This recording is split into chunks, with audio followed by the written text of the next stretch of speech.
Hello, everybody, and welcome to this CSG webinar. I'm Sean Sloan, Senior Policy Analyst at the Council of State Governments in Lexington, Kentucky. This summer, we have been engaging with some of our valued CSG Associates program members in a series of webinar discussions looking at how the coronavirus pandemic has impacted these companies and their industries. Today, we have another great discussion for you with three companies that play significant roles in the nation's food supply chain. That supply chain saw numerous challenges this year as businesses tried to maintain the continuity of their production processes in order to continue to serve their customers during the crisis, while at the same time keeping employees safe and healthy and complying with a variety of federal, state, and local public health directives. Archer Daniels Midland, or ADM, is described as a global leader in human and animal nutrition and the world's premier agricultural origination and processing company. Bayer is a multi-divisional company with interests in agriculture, consumer health products, and pharmaceuticals. Across the world, Bayer, its employees, products, and customers use the innovations of science to strive toward creating a world that has health for all and hunger for none. And Cargill provides food, agriculture, financial, and industrial products and services to the world. As their website notes, they supply feeds and expertise to farmers, buy crops and livestock from them, and deliver finished goods to customers in the food service, retail, consumer packaged goods, and industrial sectors. We're going to hear from each company about the challenges they've faced during the pandemic, and later on we'll bring everybody back together for a roundtable discussion to talk about what the pandemic revealed about the strengths and vulnerabilities of the supply chain overall. We'll also ask them to compare the differing approaches to the pandemic in different states they operate in and how that impacted their companies. We are joined today by Lisa Labine, Vice President for Environmental Health and Safety at ADM, Darren Wallace, Vice President for North America Communications at Bayer Crop Science, and Katie Smith, Director of State Government Affairs at Cargill. Lisa Labine is going to talk to us first about what it has been like to be at the epicenter of ADM's decision-making related to COVID protocols for its workforce and how the company took on the obligation and responsibility of being designated an essential industry. Lisa, thanks for joining us. The floor is yours. Thank you. I'm very happy to be here to chat with you today. I just wanted to highlight from our crisis management perspective some of the neat things we're doing and you're seeing in these pictures here. On the left is the team really working hard on social distancing and making sure as they work together to move large amounts of grain across the United States. You can see the picture here of staying social distance. In the middle, you can see a picture of a control room where we've installed floor-to-ceiling plexiglass to keep our colleagues safely separate and while they can work safely. And of course, on the far right, even when we're recognizing teams, this happens to be in Poland, recognizing teams for 2 years injury-free, they still are all masked up and staying 6 feet apart from each other. So I just love these pictures as a demonstration of the hard work that we've been doing over the last few months. Next slide. So a little bit about ADM is we are in origination of crops, the processing of crops, as well as specialty foods, all of which one way or another meet the customer. And of course, all have had their differing challenges during COVID. Specifically in the US, we have 15,000 employees across 35 states with a $17 billion spend.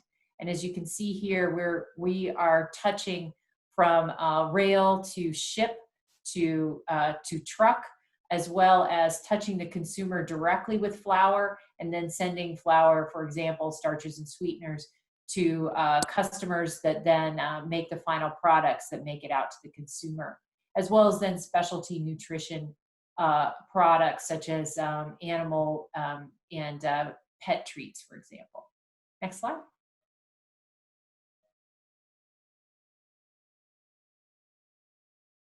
So when we looked at the initial COVID material coming out from the CDC, we have been really aligning ourselves with the CDC and actually trying to be one step ahead of the CDC.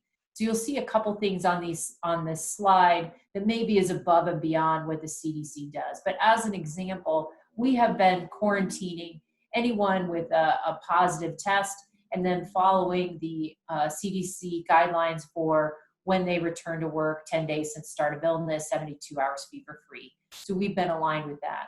And we have been doing our own contact tracing to make sure that our level 1 exposures, whether that is a level 1 exposure inside or outside of work, we are also quarantining for 14 days. And you'll notice that says 6 feet for 10 minutes or less and not 15. We're again going above and beyond the CDC's 15-minute guidelines. And then again, we also go above and beyond CDC for level 2. So if you've had contact with a level 1, we also quarantine that group. And again, that doesn't matter if that's a positive case inside or outside ADM. If you had dinner with your aunt and she then tested positive, we are quarantining you, and then we're quarantining anyone that you came in contact with for 6 feet, 10 minutes or less. We are also doing this for suspected COVID cases, although for suspected COVID cases, we don't go to a level 2. But we feel that the quarantining has been one of our, and true contact tracing has been one of our key strengths as we've been moving forward in the epidemic. You go to the next slide.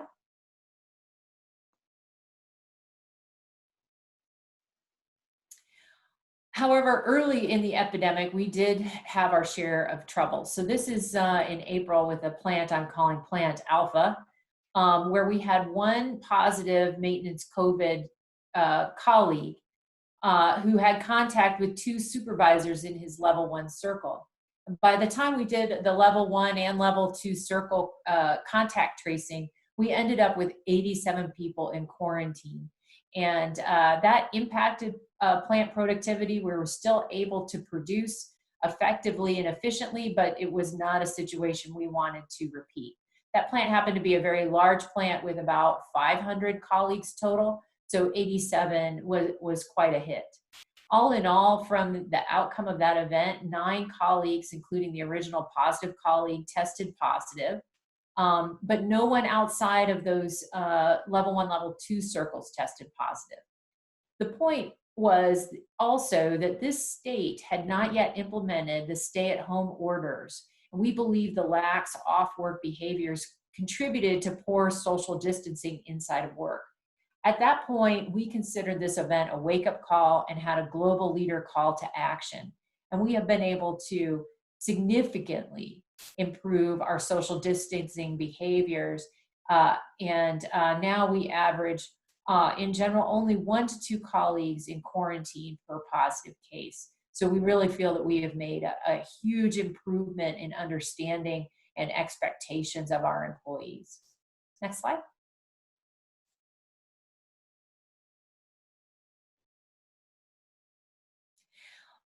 We are starting to look at returning to work and what that looks like, as well as these best practices all along for our expectations for our plants that are continuing to produce soybean oil and corn product and flour, all the things that we're actively producing, where we've got critical staff, as well as folks working from home and wanting to bring them back into the office workplace.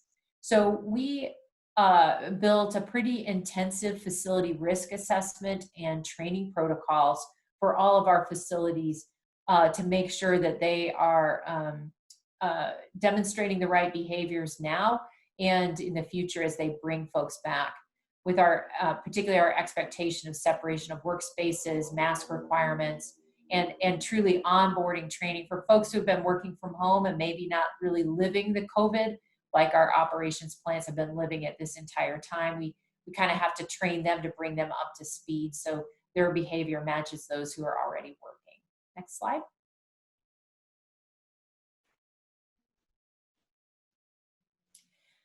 We are seeing, as I'm sure everyone on the phone is, struggles with masks, the do's and don'ts of mask usage. And so we've actually sent booklets to the homes of all of our colleagues in North and South America, with some best practices. And here's an example on the right of some of those, some of the material in that pamphlet going to all of our employees' homes, as well as posters that you see throughout the plant. And what we want to really point out here is that wearing a mask means that the mask covers the bridge of the nose to the bottom of the chin. And if your mask slips below your nose, at that point, you're becoming a super spreader. And we really want proper mask behavior. I wanted also to show this picture to the right. This is one of our plants in Mexico where there was an earthquake, and it required all of the colleagues to assemble outside and do a assembly and count to make sure everyone was safe for this after this earthquake. And what I love about this picture is the gentleman in the picture immediately kept 6 feet distance apart, and they were all wearing their mask. And those are the behaviors that we want, even in emergency situations. We want to still adhere to our protocols. Next slide. This is another element of the pamphlet we're sending to colleagues from home. You see on the lower left here, the source is the Texas Medical Association, which is one of the largest and most well-respected medical complexes in the United States. It's really quite a large portion of the Houston economy. And they put together this relative risk because it's very easy for us to, for some people to get really nervous about going grocery shopping, for example, or walking in a busy town downtown. But how does that compare to swimming in a public pool or going to a hair salon? And so here you can see the relative risk and start to compare your activities and make good choices about the activities that you choose to do. Since mid-May, 100% of our COVID cases, and we have had a number of them as the US population in particular has gone up with COVID cases. We've had a number of COVID cases since mid-May, but 100% of those cases really can be traced to exposures outside of work. At this point, we've had no production impact in our facilities, but we have to stay ever vigilant, particularly as it appears we're in this for the long haul with the fall flu season coming upon us as well. Next slide. So I think that's my thank you slide.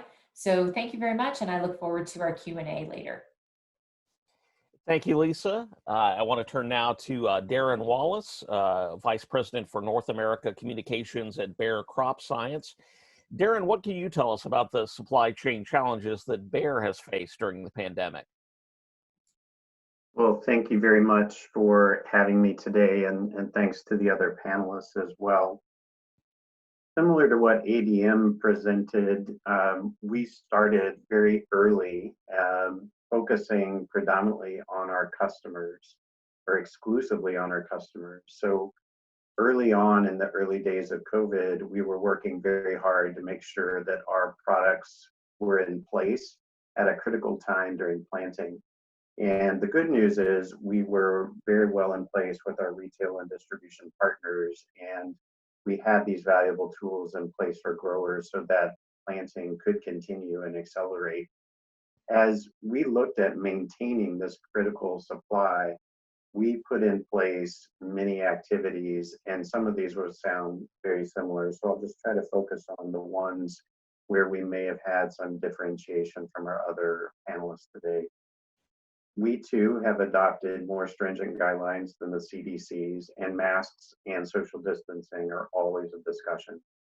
We worked very hard to work with our contractors as well as our full-time employees, because in many cases our contractors fulfill just as important, if not more important, role than full-time employees. So ensuring that that supply chain and our value chain within our own company was adequately resourced and properly trained was really important to us. So what that meant specifically was really working with some of these contract agencies and also with some of our long-term providers across very disparate and diverse settings. So from an office environment to a manufacturing plant to a field detasseling crew. We had to look at the variety of situations that folks found themselves in and how they could go about being safe on the job. We also gave guidance off the job as well, and how people could safely interact with friends and family and keep that social distancing and make sure that we were limiting exposures of our teams off. Like my previous panelists today, we were very successful in that work, but we had our fair share of challenges as well, where we had people that would become exposed, that they had to quarantine for a period of time, and then after a series of testing, were able to re-enter the workforce. At some of our larger plants, we took steps where we changed up how people entered the facility. And in many cases in our office environments, we adopted a business essential only list where only folks that really could not do their work remotely were allowed on campus. And that was agreed to at the highest levels of leadership within the company. We're still in that model very much today as we continue to do innovative ways to reach our customer base virtually, and really staying focused on keeping them healthy for this harvest season. Because in our view, if a farmer is unable to go and harvest their crop, that benefits no one, and certainly the food supply chain, certainly our business, and certainly rural America. So we are kind of adopting that approach, which is what can we do to ensure that farmers are safe and that they're able to do the very important and critical work that they need to do this fall. As we look ahead for the rest of the year, we see no change in how we're going about staying safe and socially distanced. We have a dashboard model that looks at public data and gives direction on when it is safe to engage in face-to-face contact and when it's not. So when we are looking through that, that gives us real-time guidance on how we go about engaging with customers and others outside. As we look forward into the next quarter as well, I just want to say that we are monitoring very closely how the pandemic is evolving, and our emphasis continues to be on the safety of our employees, the safety of our customers, and the safety of our communities where we operate. And we're working very hard to make sure that we do creative and different ways of meeting customers' needs. I think it's really pushed the organization to do things, in very dynamic and different ways. For example, we've been doing virtual field days with lots of critical acclaim and success there, where growers can actually tune in and see and talk with agronomists and be able to get real-time information on what we're seeing. It's every bit as effective as our real field days. And in fact, they can attend multiple ones very quickly from the safety and comfort of their farm. So we've actually seen tremendous uptake in that, and we'll continue to do that. And as we think about the future, I think that's one of the things we're looking most forward to is what are some of those changes that we've actually made in a really issues or crisis-driven environment that might be a best practice as we move forward. So with that, I want to thank again for being invited, and I really look forward to the question and answer session at the end today. Thank you. Thank you, Darren. We also have Katie Smith with us today, who is Director of State Government Affairs at Cargill. Katie, I know one of the things that you wanted to talk about was safety at Cargill's North American protein facilities in particular. What can you tell us about that? Great, thanks, Sean, and really enjoyed listening to Lisa and Darren provide their updates on how they've managed through these crazy times. So thanks to you, and thanks for asking Cargill to be a part of it, and thanks to both of them for their insights. We'll start with just a quick overview of Cargill. very familiar name in the ag industry. We're a global company with locations in 70 countries, 160,000 employees worldwide, and we've been around for more than 150 years. We're similar to ADM in that we're in the traditional grain agriculture space, but we also have food products like our salt business or our chocolate business. Animal nutrition and protein is where we have our animal health and animal nutrition and health business unit, providing feed and food to livestock. We have a tremendous protein business, which we'll talk about more, and then financial and industrial. And I also just want to point out, in North America, we have 46,000 employees, and that represents about 30% of our overall employee footprint. And it's the largest area where we have our gross investment. And a lot of that is around our protein businesses, which we'll talk about today. Next slide. This just gives you a nice overview of where we're located. Want to call out a few specific facilities. Our primary beef processing plants employ about 2,200 to 2,400 employees. And we have primary beef processing plants in Schuyler, Nebraska, Fort Morgan, Colorado, Dodge City, Kansas, and Friona, Texas. We also have cow plants in Fresno, California, and Wyalusing, Pennsylvania. So Cargill's primarily in the beef and turkey business. Our turkey processing plants are in Dayton, Virginia, California, Missouri, and Springdale, Arkansas. So those are our really large plants. Some of my favorite plants, though, are some of our more interesting value-added plants, like our Columbus, Nebraska plant that serves ground beef products to Taco Bell. Some kind of exciting things that we do there. We also have an egg business where we work closely with quick serve restaurants around things like all day breakfast. Those are located in Lake Odessa, Michigan, and Monticello, Minnesota. We also have an egg facility in Iowa. So lots of a growing footprint, big business for Cargill. And definitely just due to the nature of the work we do, really made some tremendous changes in how we operate due to COVID. So next slide. So just, I think we heard this from both ADM and Bayer, that in times like these, companies, especially in ag, I think they really go back to the basics and they focus on their values and their mission. And I think everyone probably on this call would agree that that's kind of what guided all of the decisions that our leaders made as we figured out how to manage operations in this new environment, where you almost had three number one priorities that you were operating within the plants that didn't always align. So you had to maintain food safety, you had to maintain employee safety, and you had to work around COVID. So not those three priorities didn't always align in an easy way, and it was a challenge, certainly a challenge for our operations team. So we really focused on putting our people first, and we'll talk through that today. We'll talk about the health screening processes we've had, the social distancing we've used, the PPE, sanitation, those things like that.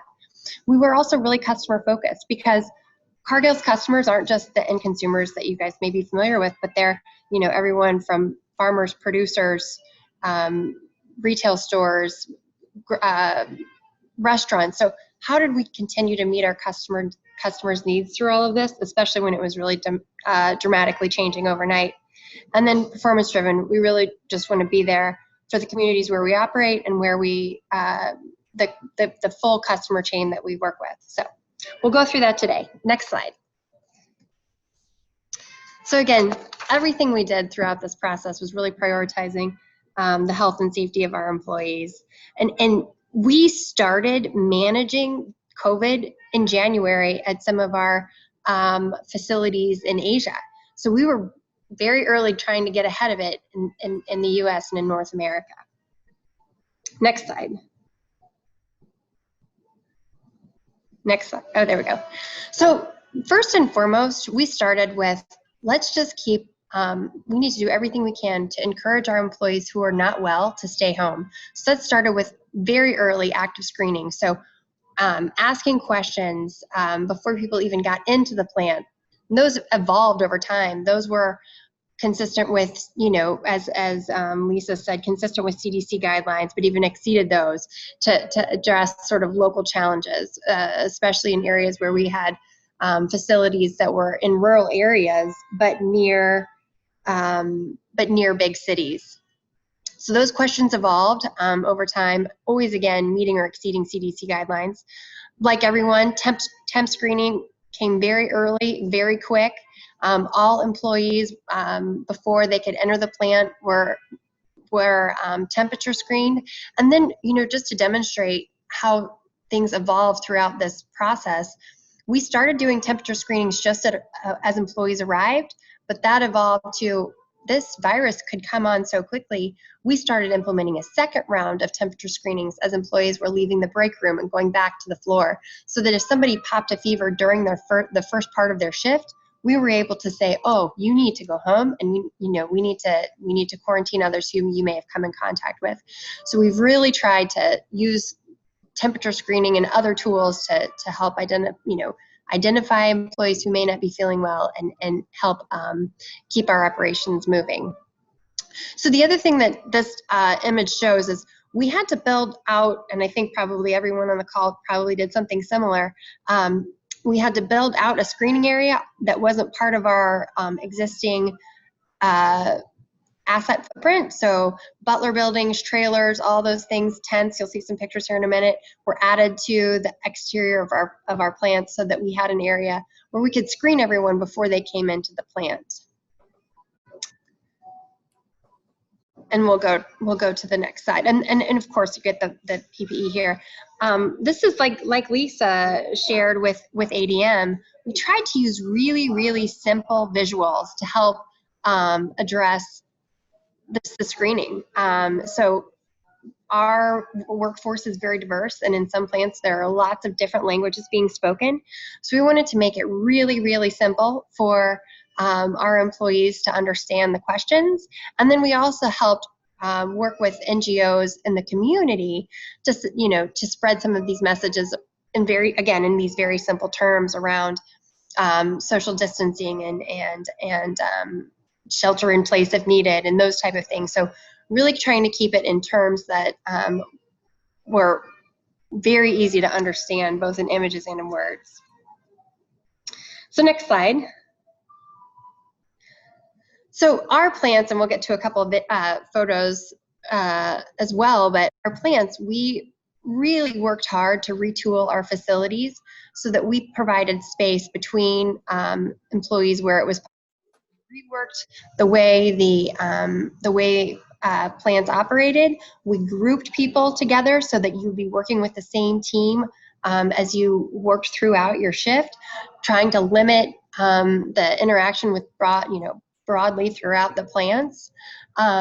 Workstations were divided with plastic barriers, and of course we've got employees wearing face shields and surgical masks. Except for, and I completely understand that if you've been into any of our plants or you've been into any Cargill facilities where you're dealing with temperature changes, forklift operators, you can't go in and out of our cooler with those face shields on, because they're certainly going to fog as you go in and out, because those are some pretty dramatic temperature changes. But we really strived to maintain and promote a safe work environment throughout. Next slide. So here are some examples of how we maintain social distancing. Things like break rooms really had to be reconfigured. So here in the upper left corner, you can see just a break room. These are from our Springdale, Arkansas turkey processing facility. We took benches out, we included dividers. We also imposed assigned seating at our break in our break room, so that the same teams were sitting together in the same places every day. Again, just to limit that spread and limit that interaction. We also put up tents, which you can see to the right, and then on the bottom photo there, that we just, every break room, every conference room, everything was maximized to just make sure we had all those social distancing requirements in place. And so we added this tent here in Springdale, and other plants have done similar things which then creates additional challenges. We have a beef plant in Freona, Texas, where it just gets blazing hot that, they've had to include fans and different things to make, to maintain the social distancing and also maintain a comfortable environment for employees. So lots of challenges associated with this.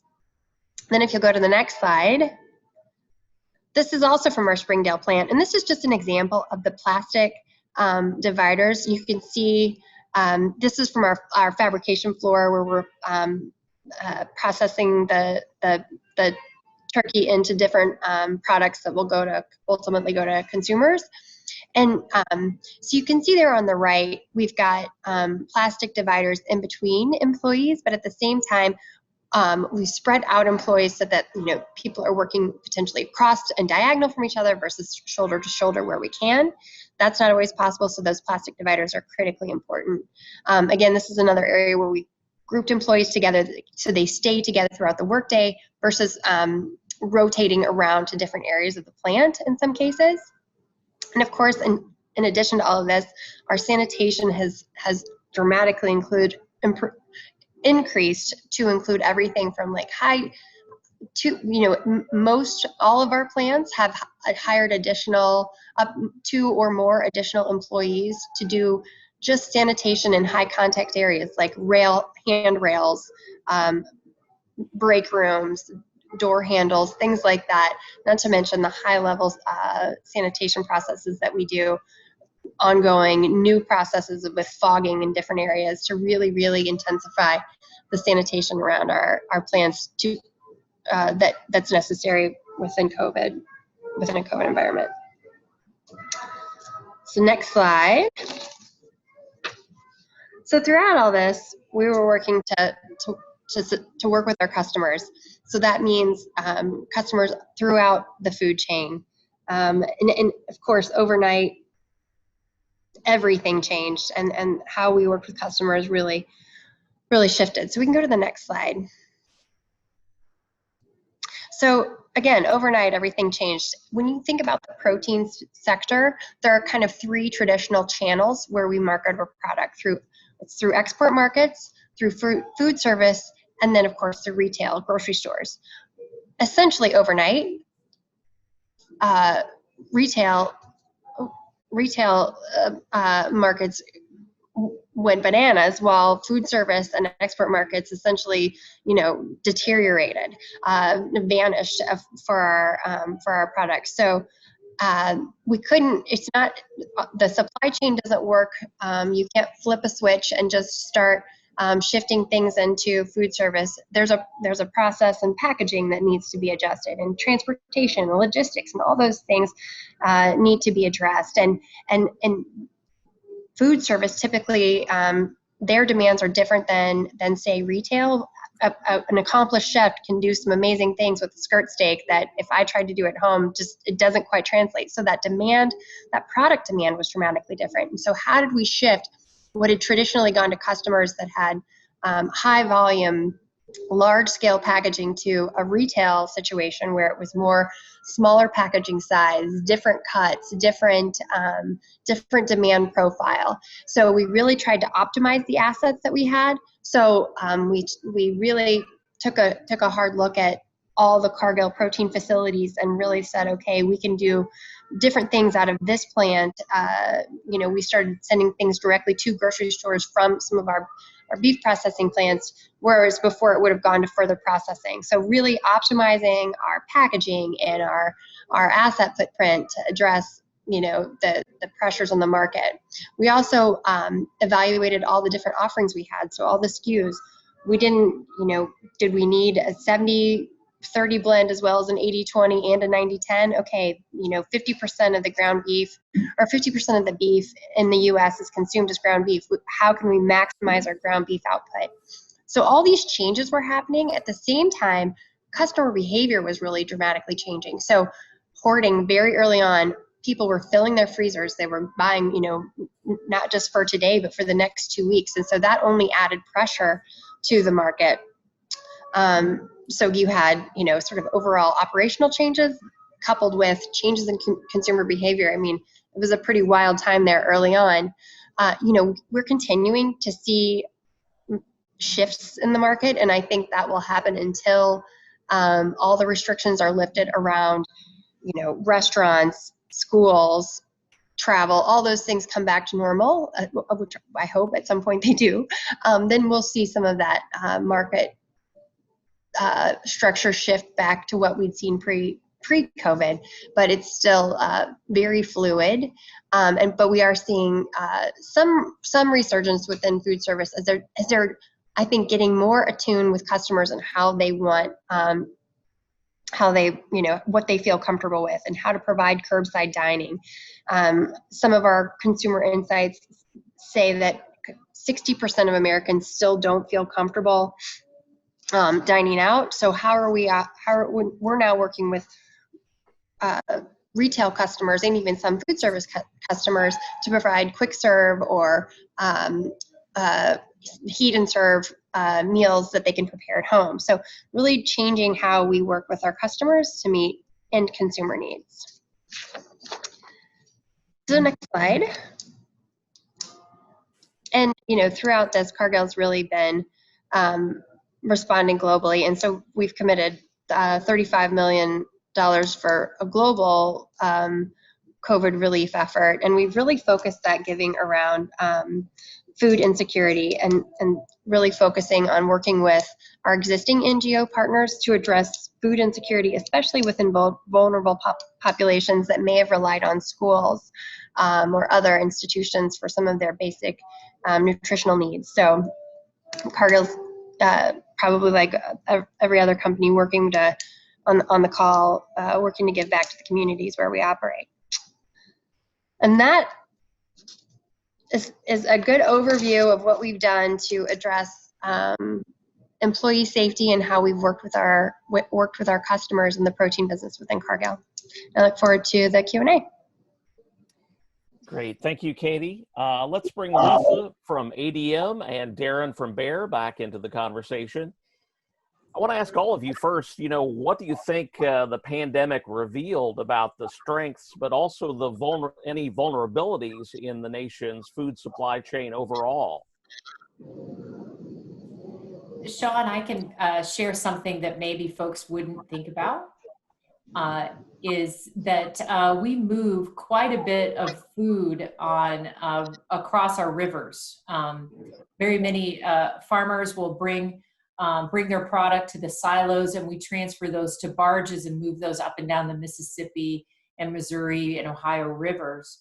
And one thing you wouldn't think about is those boat crews work on those boats for 28 days in a row, and they're all sleeping together. And so if you have one person on that crew test positive, the whole crew is infected. And so we really have to think about how to protect our boat crews. Because that could have just one particular loss of a one crew could be a significant impact on our overall supply chain. Right now we're looking at trying to get rapid testing for those boat crews so that we know that when they get on the boats, they're clean and clear to work. And unfortunately, that rapid testing, of course, as everyone knows, is not as readily available as we would like, but we are working with some local providers to at least give us some rapid testing there. Anybody else? This is Darren Wallace. Thanks for the question. I think one of the things that, from my perspective, COVID has reminded the entire population about is the depth and breadth of the supply chain. This is the first time in my entire adult life when protein was being rationed at a grocery store, or where I could not buy something, not because I wasn't financially able to, it was because it either wasn't available or that it was being rationed so that, it prevented the hoarding that was described earlier. For me, at least, I take that as a very, great educational lesson, where I think it brought food and agriculture and the importance of what these three companies and others in our space do to the fore, and had a great way of informing the public that many of us have tried for many years to showcase the importance of the role of farmers and producers and providers across this whole value chain. So one of my sincere hopes out of all this is that people retain that, knowledge and information of, just how critical the role is that our farmer customers and others play, and how long that supply chain is, and frankly, how important it is. So when they go to the grocery store, they have a brand new appreciation. Darren, I completely agree. I completely agree with your assessment. It really showcased for us just the differences, not that we weren't aware, but the differences in the different channels and how we market our products. And I think it's given us new and creative ways to be flexible within that space while we continue to work with, up and down the supply chain and continue to meet customer needs. So really shown us how to be more, as an industry, not just Cargill, but as an industry, be more nimble in how we respond. Yeah. Katie, you talked a little bit about sort of the shifts that we saw in consumer behavior, and the challenges of sort of flipping the switch from the customers that you normally serve to consumers, and trying to do different kinds of packaging and package the products in different ways and that sort of thing. Is that sort of a lesson for the future as well, about sort of being able to be more flexible, Mm-hmm. in an instance like this, and trying to balance the different kinds of supply chains that we have in this country? Oh, definitely.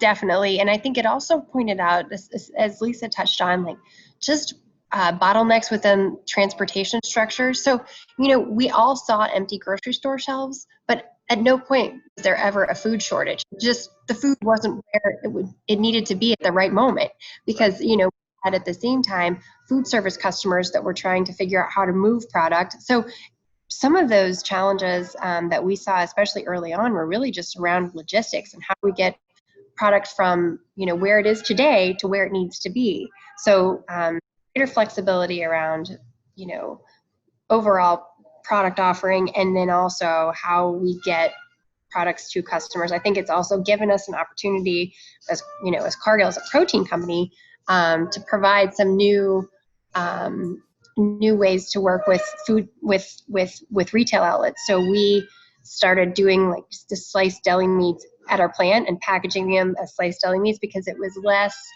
interaction with the employees behind the meat counter in your grocery store. It took like one level of risk away because it was one less person to handle it. So different things like that demonstrate, okay, here's a new opportunity that we can take advantage, that we can work with our customers to provide a solution for them. So that flexibility piece is really important. I can add to that, Katie, on the flexibility piece.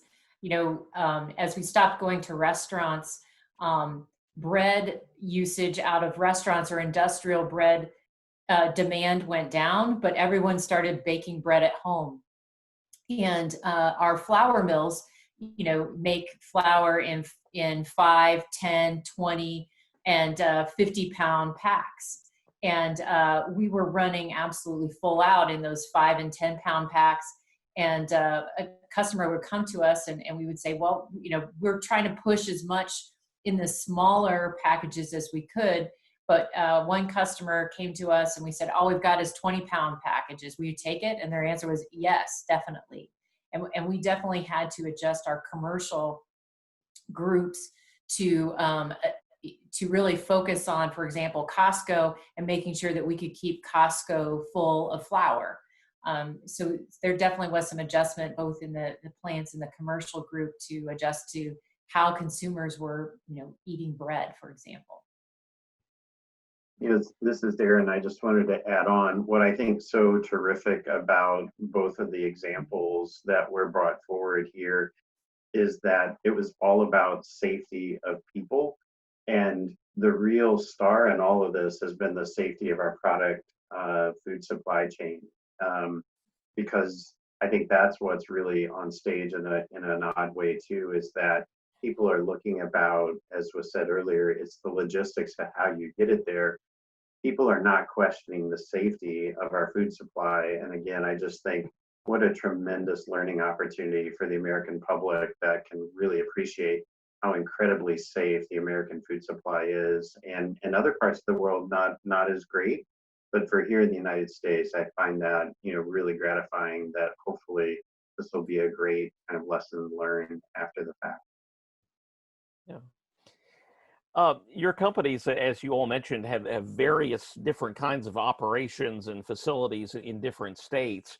So I'm curious to know how you would grade the role that state governments played this year in responding to the pandemic, particularly in terms of how their actions had an effect on your business operations.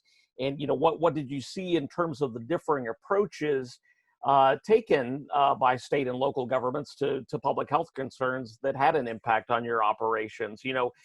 Lisa, you had mentioned, the example of one state that didn't have a stay-at-home order in place at one particular time.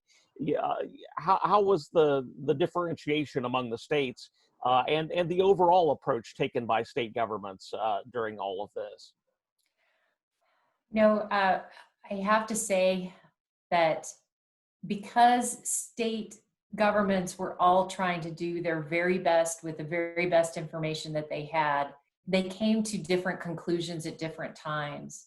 And at one point, I had a complete grid of the United States with where are masks required, where are they not, where is temperature testing required, where is it not, where is symptom testing required, where is it not. And it has been a struggle to keep track on top of states changing requirements. And I'll give you just another perfect example where one day I'm cruising along and I get an email that Illinois has defined contact of 6 feet and 10 minutes, but the CDC had it at 6 feet and 15 minutes. Now I've got 5,000 employees in Illinois and I have to choose, do I change my entire globe to 10 minutes? Do I just keep it in the US or do I just keep it in Illinois? And if I could have one wish, it would be if we could have coordinated efforts with the states from the requirements, as well as just even if you picture transportation and quarantines. I've got a critical mill right now in Hudson, New York, and I need to, there's a leadership issue there. I need to fly some people in. Well, right now, New York has got some quarantine requirements. And how do I get those colleagues, how do I parachute them in and demonstrate that they're safe and let them be able to do the work they need to do and also get back home? So I guess my number one request is coordination. The more coordination that we have, the easier it is for us as companies to meet all those requirements. We want to be the most strict that we possibly can, but we also need, for example, that plant in Hudson. I need that plant in Hudson to work.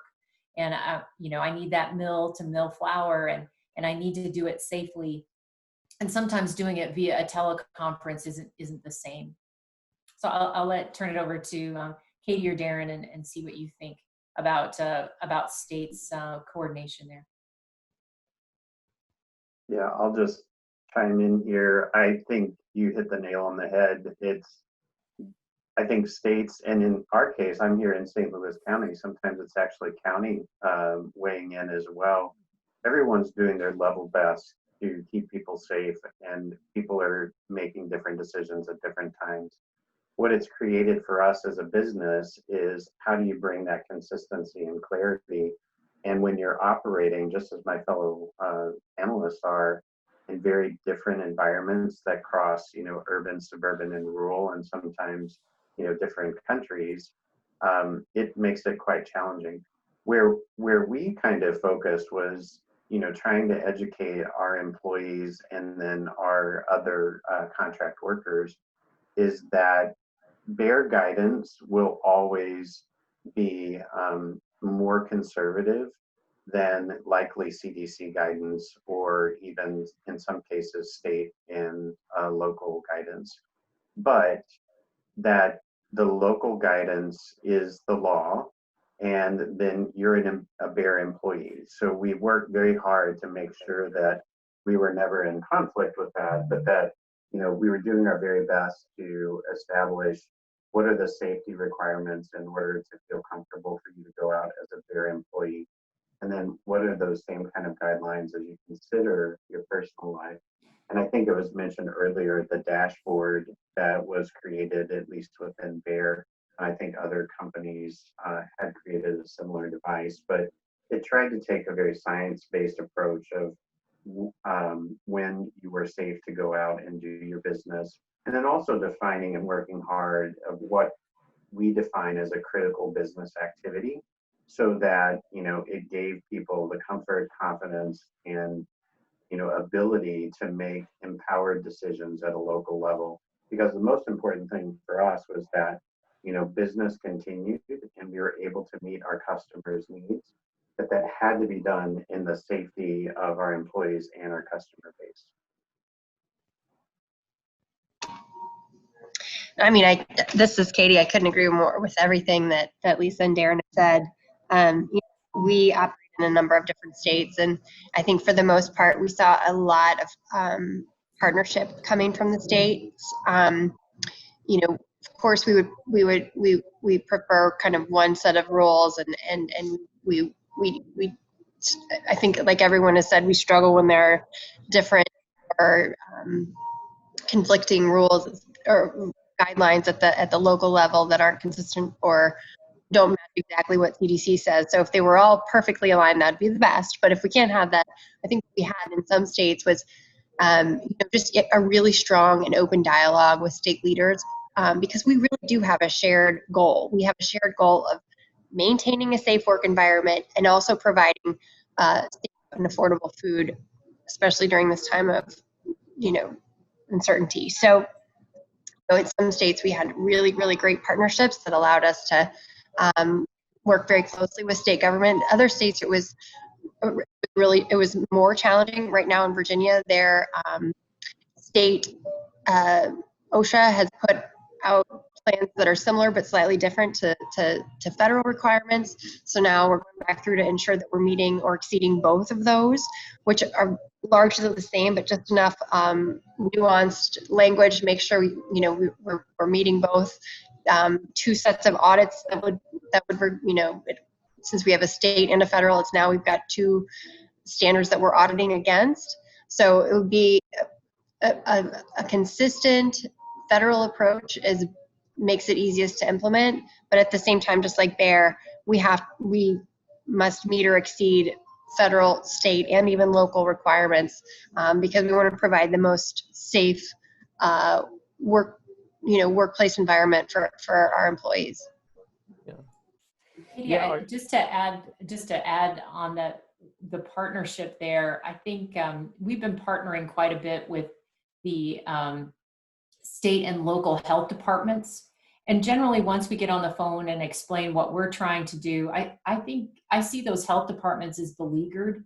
And I think they're not expecting us to work so hard on contact tracing and have our requirements as much as we actually are. And once we explain to them what we're trying to do, I think that partnership improves. And in some cases, we've said, look, we've got a number of people we want to get tested.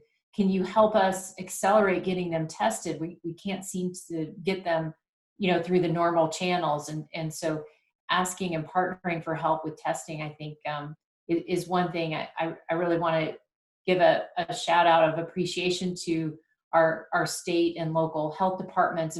They're really trying their best. And if we can partner with each other to get tested where we have a potential for an outbreak, I think that would put all of us ahead if we could partner in that way with testing. I want to ask lastly about sort of the post-COVID era and what that looks like. And I know that we're all sort of still still in this together. But what is the state policy agenda, and how does that dovetail with your own corporate agendas in a post-COVID era that would help your companies be able to move forward and be better prepared for future events like this one?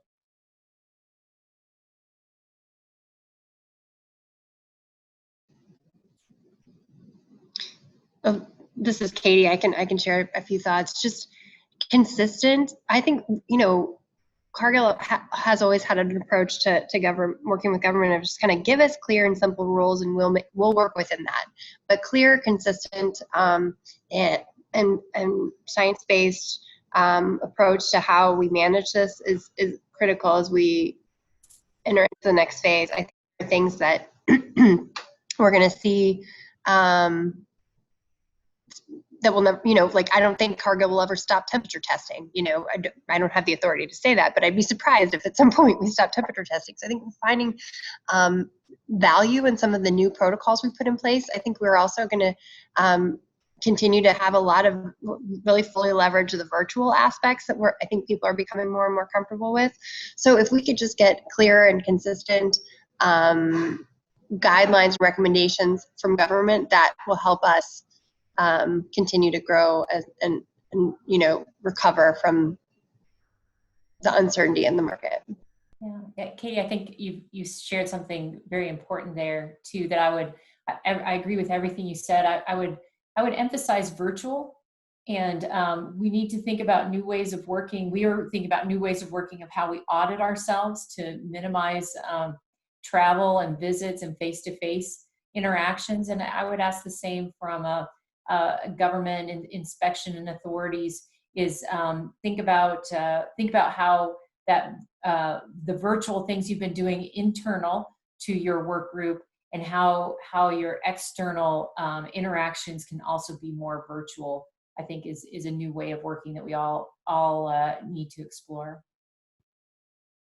Yeah, it's Darren. I'd just chime in that I think the consistency part, we're all learning together, and I think that's hopefully we move through this as quickly and as safely as we can, because I think everyone's anxious to get back to, as Lisa said, the new normal or whatever the new way of working is, and I think we're learning a lot.